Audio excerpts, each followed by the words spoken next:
O livro dos Números é o quarto livro do Pentateuco, que são os 5 primeiros livros da Bíblia. Ele continua a jornada do povo de Israel logo após o que lemos no Êxodo e no Levítico, quando Deus libertou seu povo da escravidão no Egito e o chamou para ser sua nação escolhida, guiando pelo deserto e ensinando como viver em santidade. Agora, no livro dos Números, vemos a peregrinação de Israel durante os anos no deserto, uma fase cheia de desafios, provações e aprendizados importantes. O propósito deste livro é mostrar essa caminhada de Israel rumo à Terra Prometida e tudo o que eles enfrentaram nesse tempo.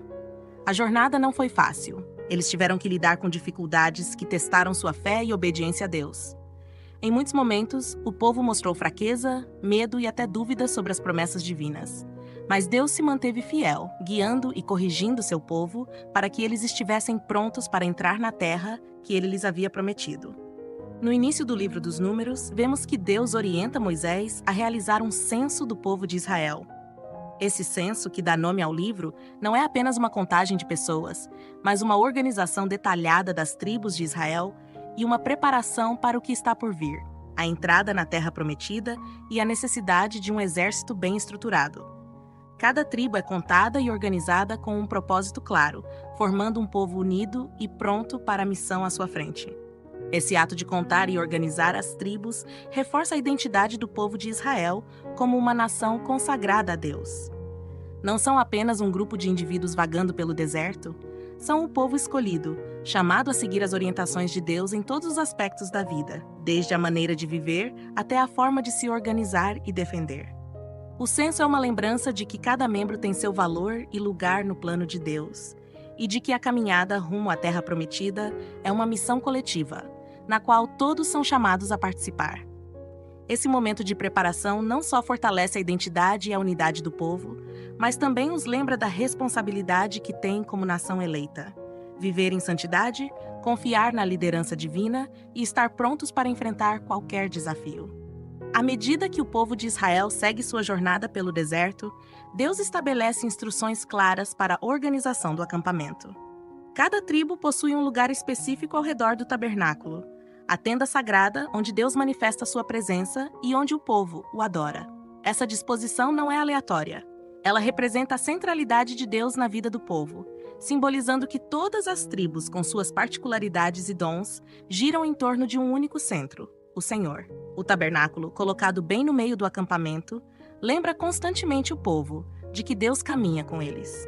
É um lugar de culto e reverência, onde são oferecidos sacrifícios e louvores, e onde se recordam das promessas e da santidade que Deus lhes pede. Dessa forma, a organização das tribos em torno do tabernáculo reflete a unidade do povo e o compromisso de cada um em viver de acordo com a lei de Deus, reconhecendo que sua presença e orientação são essenciais para a caminhada rumo à Terra Prometida. No centro da organização do acampamento de Israel, os levitas e os sacerdotes possuem um papel fundamental. Eles foram escolhidos especialmente para cuidar do tabernáculo e para conduzir a adoração ao Senhor.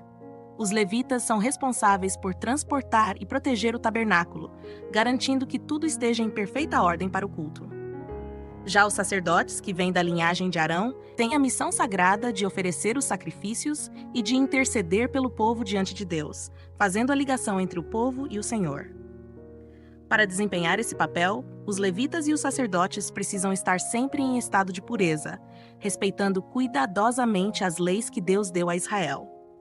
A pureza não é apenas uma questão externa, mas um símbolo da santidade necessária para se aproximar de Deus, que é totalmente santo. Por meio dessas leis e da consagração dos levitas, o povo de Israel é lembrado constantemente da importância de viver de maneira íntegra, preservando sua aliança com Deus.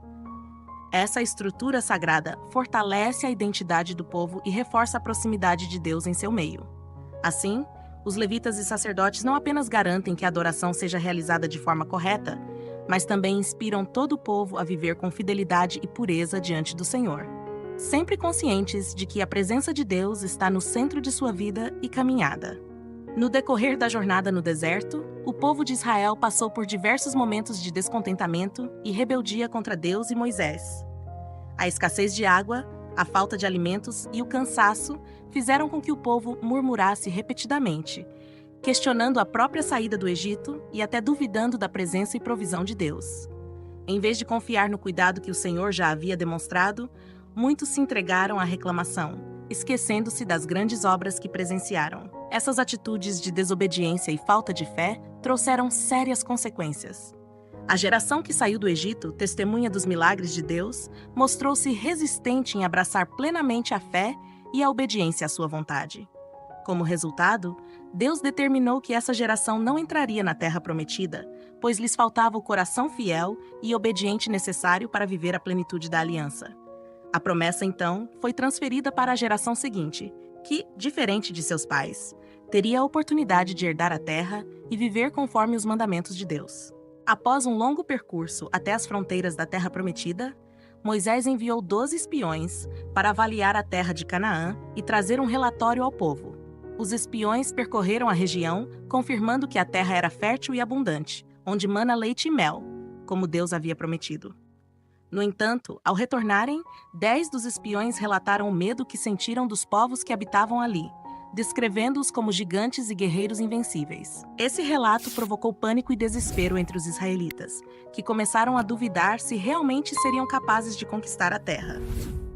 Entretanto, 2 dos espiões, Josué e Calebe, mostraram uma postura diferente.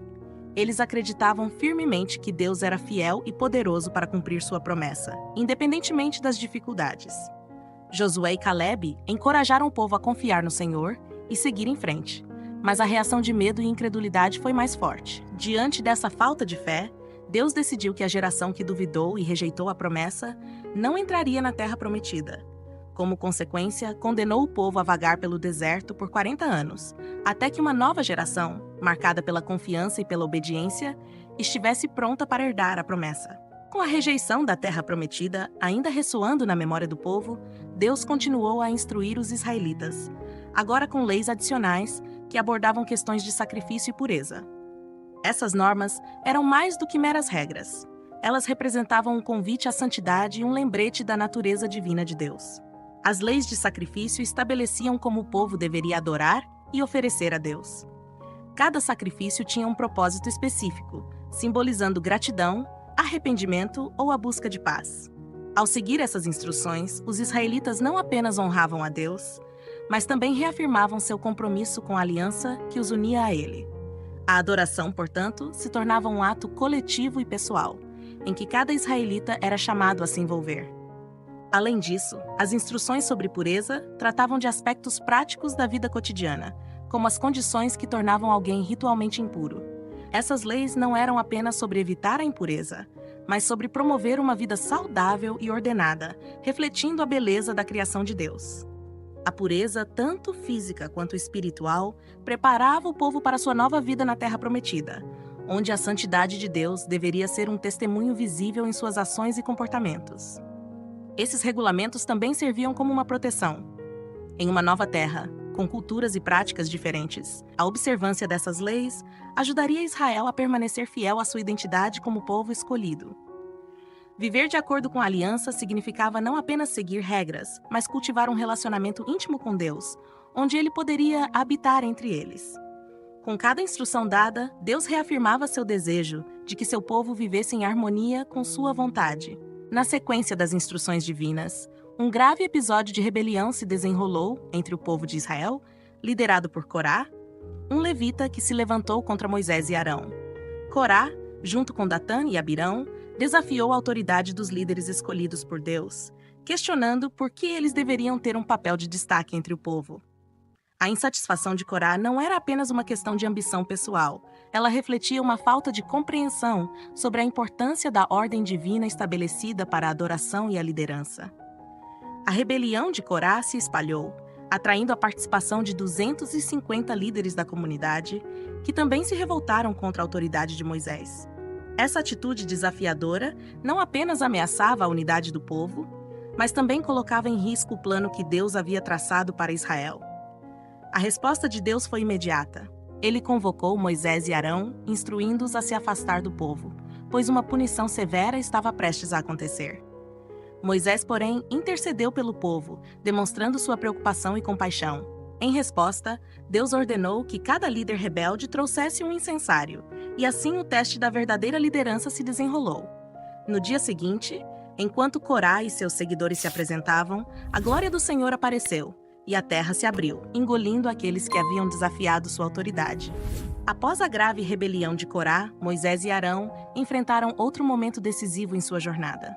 Em um momento de necessidade extrema, o povo clamava por água novamente, e Deus ordenou a Moisés que falasse à rocha para que a água jorrasse. No entanto, Moisés, em um momento de frustração e desespero, decidiu golpear a rocha com seu bastão, em vez de obedecer à palavra de Deus. Ele disse ao povo: "Escutem, rebeldes, acaso temos de fazer brotar água desta rocha para vocês?" Essa desobediência, embora parecesse um ato isolado, teve consequências significativas. Deus ficou triste com a falta de fé de Moisés e Arão, pois eles não representaram corretamente sua santidade diante do povo. Como resultado, Deus anunciou que Moisés e Arão não entrariam na Terra Prometida. Essa punição foi um lembrete severo de que mesmo aqueles que foram escolhidos por Deus devem obedecer à sua palavra e confiar em suas instruções. Após a desobediência de Moisés e Arão, o povo de Israel continuou a enfrentar dificuldades no deserto, e as queixas não cessaram. Em um momento de revolta, os israelitas começaram a falar contra Deus e contra Moisés, reclamando da falta de comida e água. Como consequência de suas murmurações, Deus enviou serpentes venenosas que picavam o povo, causando muitas mortes. Essa situação se tornou crítica, e os israelitas, percebendo o erro de suas palavras, pediram a Moisés que intercedesse por eles. Deus, em sua misericórdia, instruiu Moisés a fazer uma serpente de bronze e colocá-la em uma haste. Ele disse que todo aquele que fosse picado pelas serpentes e olhasse para a serpente de bronze seria curado. Quando o povo olhou para a serpente, eles foram curados de suas picadas e salvos da morte. Esse episódio não apenas aliviou o sofrimento físico, mas também trouxe uma importante lição espiritual. A serpente de bronze se torna um poderoso símbolo da fé e da salvação que Deus oferece. Olhar para a serpente de bronze representava um ato de fé e confiança nas promessas de Deus. Assim como os israelitas foram curados ao olhar para a serpente, nós também somos convidados a voltar nosso olhar para Cristo, que foi levantado na cruz, trazendo cura e salvação a todos que creem nele.